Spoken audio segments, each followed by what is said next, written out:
ओम शांति। आज 26 अगस्त 2026 आज के हमारे परमपिता परमात्मा शिव के ब्रह्मा मुख कमल द्वारा उच्चारे गए अनमोल महावाक्य। बाबा कहते हैं, मीठे बच्चे, तुम गारंटी करते हो कि हम अपने ही योग बल से इस भारत को स्वर्ग बनाएंगे। वहाँ एक धर्म एक राज्य होगा। तुम गारंटी करते हो कि हम अपने ही योग बल से इस भारत को स्वर्ग बनाएंगे। वहाँ एक धर्म एक राज्य होगा। माया के किस विघ्न से सेफ रहने वाले बहुत अच्छी कमाल कर सकते हैं। उत्तर, माया का सबसे बड़ा विघ्न है दे अभिमान में लाकर एक दो के नाम रूप में फंसाना। जो बच्चे इस विघ्न में सेफ रहते, माया के धोखे से बचे रहते हैं, वे बहुत कमाल कर दिखाते हैं। उनकी बुद्धि में सर्विस के नए नए ख्यालात चलते रहते हैं। सर्विस में उन्नति तब होगी जब ते ही अभिमानी होंगे। ओम शांति। बाप आए हैं रूहानी बच्चों को श्रीमत देने। ये तो बच्चे जानते हैं कि थोड़े समय के अंदर ड्रामा प्लान अनुसार सारा कार्य होना है। हम रावणपुरी को विष्णुपुरी बनाते हैं। अब बाप भी गुप्त तो पढ़ाई भी गुप्त है। सेंटर्स तो बहुत हैं, छोटे बड़े गांव में सेंटर्स हैं और बच्चे भी बहुत हैं और भी दिन प्रतिदिन बढ़ते जाएंगे।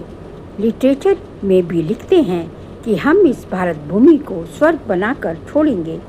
तुमको ये भारत भूमि बहुत प्यारी है क्योंकि तुम जानते हो कि ये भारत ही स्वर्ग था। उनको 5000 वर्ष हुए। भारत बहुत शानदार था। तुम ब्रह्मा मुख वंशावली बच्चों को ही ये नॉलेज है। इस भारत को श्रीमत पर स्वर्ग बनाना पड़े। सबको रास्ता बताना है कि और कोई खिटखिट की यहाँ बात नहीं। आपस में बैठ राय करनी चाहिए कि इन चित्रों द्वारा ऐसी क्या एडवर्टीज करे जो अखबार में भी ये चित्र डाले। आपस में इस पर सेमिनार करना चाहिए। जैसे उस गवर्नमेंट के लोग आपस में मिलते हैं, सब राय करते हैं, तो भारत को हम कैसे सुधारें। ये जो इतने मतभेद हो गए हैं उनको आपस में मिलकर ठीक करें और भारत में सुख शांति कैसे स्थापन हो। ऐसे तुम भी रूहानी पांडव गवर्नमेंट हो। ये बड़ी ईश्वरीय गवर्नमेंट है।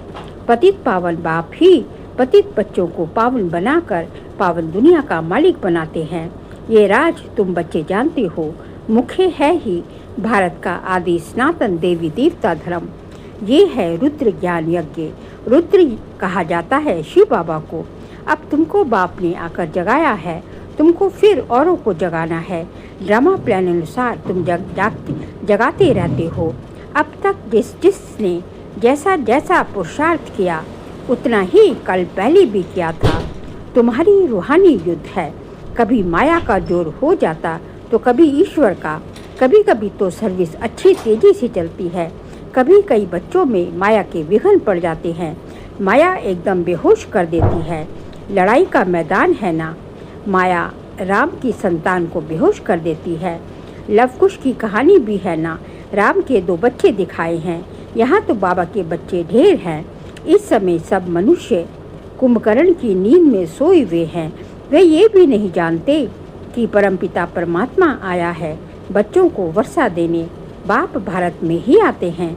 ये बात बिल्कुल ही भूल गए हैं। भारतवासी ही स्वर्ग के मालिक थे, इसमें कोई शक नहीं। परमपिता परमात्मा का जन्म भी यहाँ होता है। तब तो शिव जयंती भारत में मनाते हैं, तो जरूर उसने कुछ आकर किया होगा। बुद्धि कहती है कि जरूर भारत बाप ने जा आकर स्वर्ग की स्थापना की होगी। प्रेरणा से थोड़े ही स्थापना करेंगे। यहाँ तो तुम बच्चों को राजयोग सिखाया जाता है, याद की यात्रा सिखाई जाती है। प्रेरणा में कोई आवाज नहीं होता। समझते हैं शंकर प्रेरणा से विनाश करता, परंतु इसमें प्रेरणा की कोई बात नहीं। तुम समझ गए हो कि ड्रामा में उन्हों का पाठ ही है मुसल बनाना। वे विनाश अर्थ निमित्त बने हुए हैं। प्रेरणा शास्त्रों का अक्षर है, इसमें प्रेरणा की तो बात ही नहीं। ड्रामानुसार विनाश तो होना ही है। गाया हुआ है महाभारत लड़ाई में ये मुसल आदि काम में आए थे। जो पास्ट हो गया है वह फिर रिपीट होना है। तुम गारंटी करते हो कि हम योग बल से स्वर्ग की स्थापना करेंगे, वहाँ एक धर्म होगा तो दूसरे सब धर्म कहाँ होंगे, जरूर विनाश हो जाएंगे। ये समझने की बात है। गाया हुआ है ब्रह्मा द्वारा स्थापना, विष्णु द्वारा पालना, तो ठीक है, लेकिन शंकर को तो शिव के साथ मिला दिया है, ये रॉन्ग है। शिव शंकर कह देते हैं क्योंकि शंकर तो कोई काम नहीं करते, तो शिव से मिला दिया है। परंतु शिव बाबा कहते हैं मुझे तो बहुत काम करना पड़ता है, सबको पावन बनाना पड़ता है। मैं इस ब्रह्मा तन में प्रवेश कर इस साकार द्वारा स्थापना का कार्य कराता हूँ। शंकर का तो कोई पाठ है नहीं, शिव की पूजा होती है। शिव ही कल्याणकारी झोली भरने वाला है।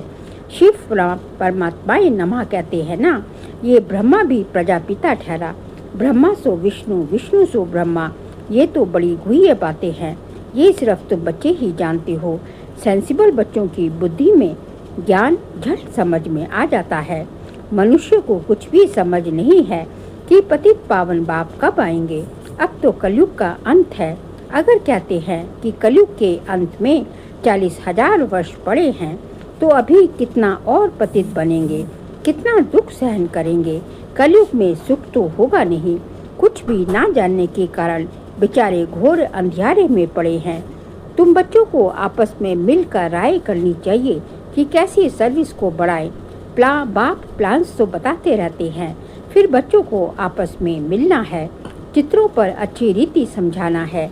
ये भी ड्रामानुसार चित्र बनते जा रहे हैं। बच्चे जानते हैं कि जो जो समय पास होता जाता है हूबहू ड्रामा चलता रहता है। बच्चों की अवस्थाएं तो कब ऊपर नीचे कब नीचे ये चलता रहेगा। बाबा भी साक्षी होकर देखता है।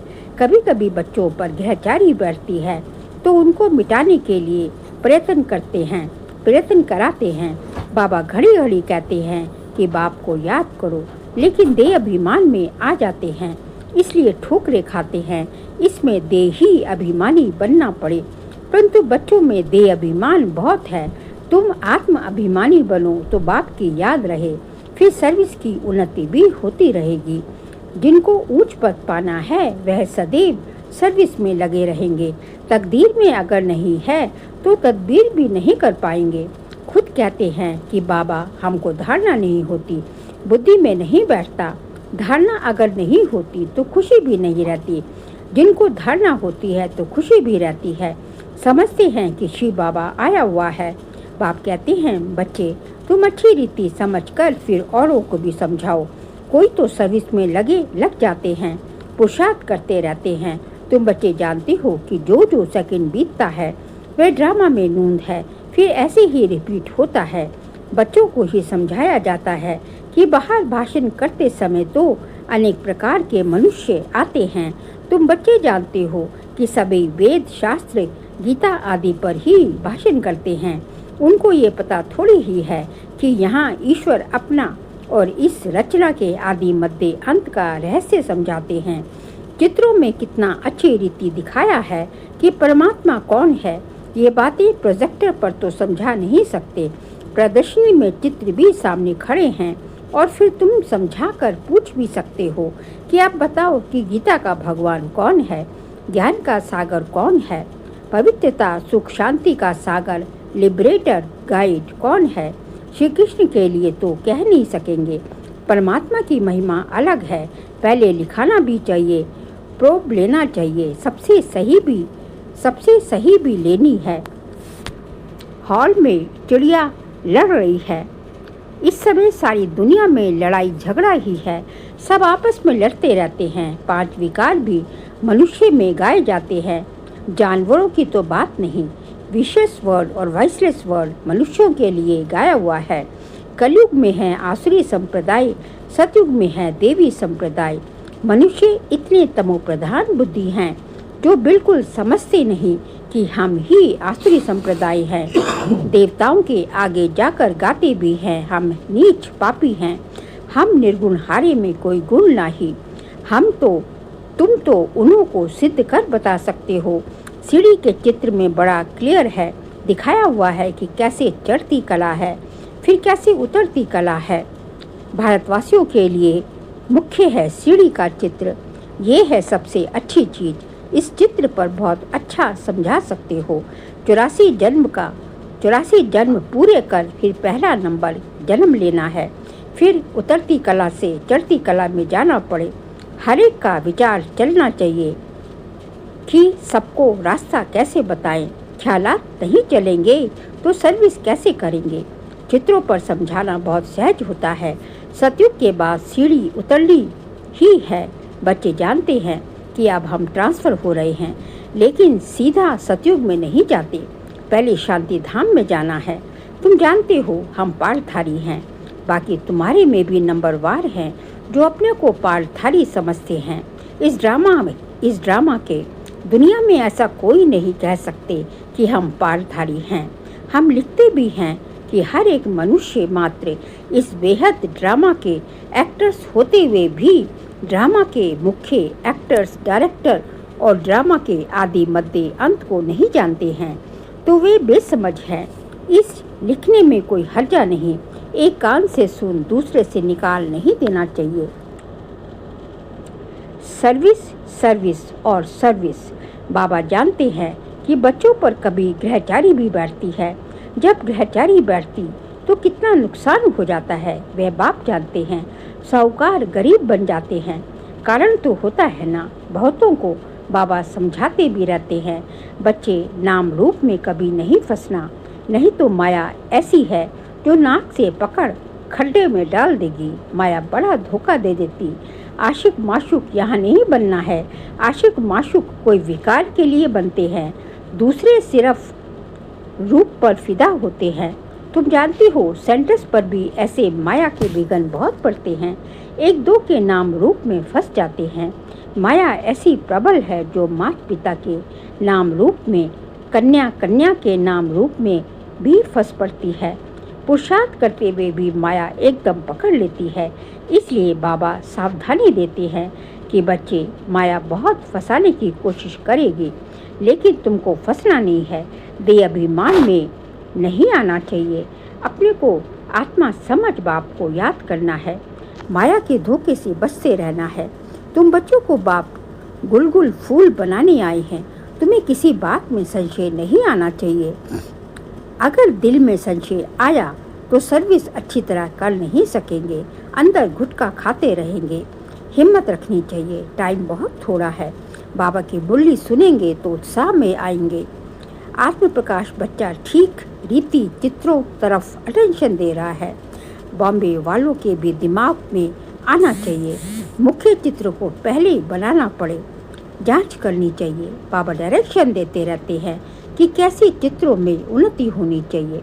ऐसी कोई युक्ति रचो जो सीढ़ी का चित्र एरोड्रम पर रखा जाए। ये चित्र देखकर सब खुश होंगे। आखिर समझेंगे कि इनको मत देने वाला कौन है। तो बच्चों को बहुत नशा चढ़ना चाहिए।